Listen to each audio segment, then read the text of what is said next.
If you're just starting out and you're looking to get into stained glass, you're gonna need a soldering machine, and the one that I've been recommending and the one that I would get if I were starting out is this one right here. This is from a company called Hakko. They're in the electronics industry. They do all kinds of soldering machines, desoldering, fume extractors, so everything in that electronics world. I reached out to Hakko and they were kind enough to send this for us to review, and it's got a lot of great reviews with people using it for stained glass. So let's take a look at it and see what's inside, and we'll go over everything.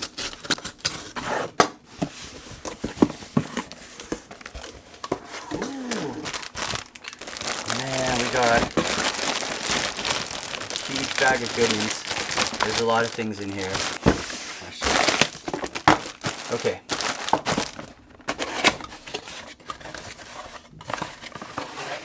That is a nice stand. This is the soldering iron holder. It's really well made. I haven't touched it or seen it in person. This looks incredible for what it is. I think this is powder coated metal, which is probably not going to rust and should last a very long time. It is so sturdy and strong. This is the, I'm just going to go savage on it. So this is a copper ball that you would use to clean your soldering iron tips, and instead of using a sponge, which you have to get it wet and then it kind of gets messy, you just use this, and to me it's a very nice and clean solution. So that goes in there and you just have a cleaner. I'm loving it. Really nice.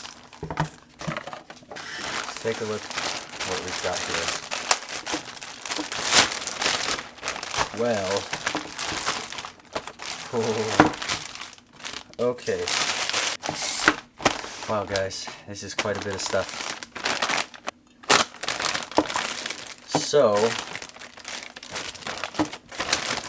we got 4 of these tip cleaners, the same stuff right there.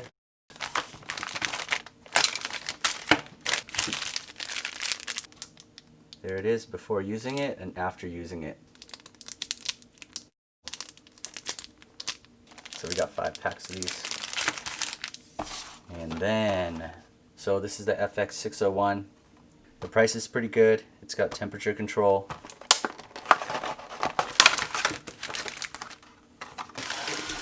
What is this thing? That's a tool to change something. There you go. Maybe I should take a look at the instructions. So you see the temperature control.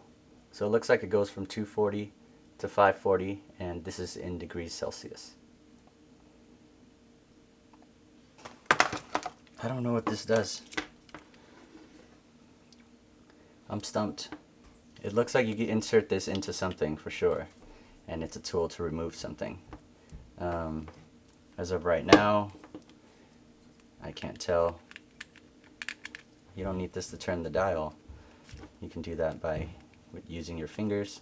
Feels like it clicks into place along those lines.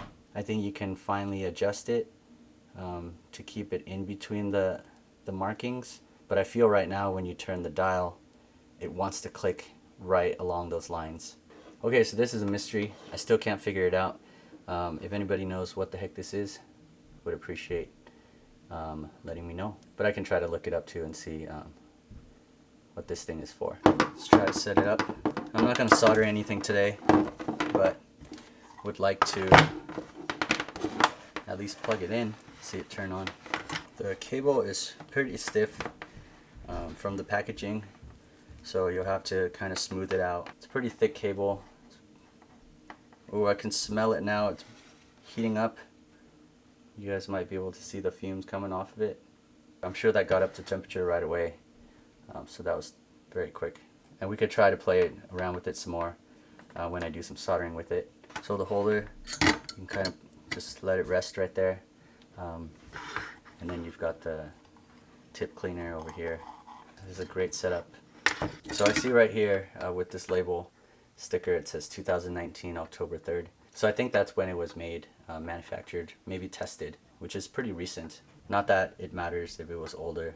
You know, it's kind of nice to see when things were done.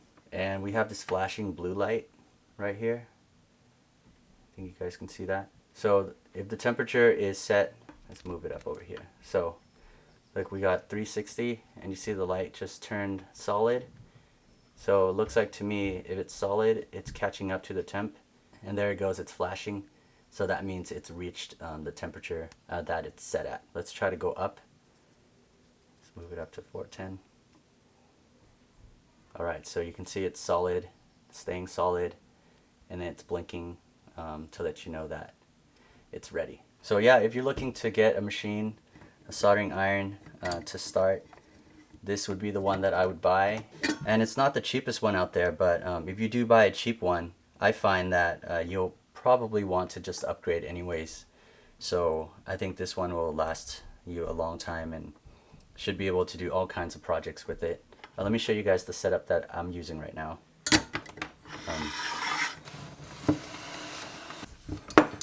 So this is an older model. It is a Hakko as well, but this one is discontinued, and as you can see we still have the temperature control. And usually I set mine in between the 700 to 800 degrees Fahrenheit. Just go lower with the heat when you're starting off and then crank it up as you need to. And everybody's got their own comfortable setting that they like, but just start off low and then just crank it up as you go. This one has the holder, and I'm also using the copper wire to clean this. And this iron is a lot smaller in size right there because the temperature control and everything is inside this handle versus the station. I recently changed the tip on mine just to make it smaller, but I haven't switched back. Let me show you the 1/4 inch size one. This is what I'm normally using. So actually it's the same. Yeah, so already it comes with the tip. So you're perfect on that. For this guy I had to use the sponge before. So that's something I probably would steer away from. It's okay, it works fine, but it just gets kind of messy and you have to worry about it all the time. I think the copper wire is just a better option for it. Yeah, so this one is still working great, and I've had it for many years. I mean, probably almost 10 years now, when I was learning electronics and doing some circuitry work. I bought this and then it kind of just sat, got into stained glass, and now I'm using it a whole bunch, which is kind of funny. So for next time we'll try to use this iron, and you guys will get to see it in action to see how well it works. I have a feeling it's going to be great, just like the other Hakko that I have. So thank you guys for hanging out, and thanks for watching, and I'll see you in the next one.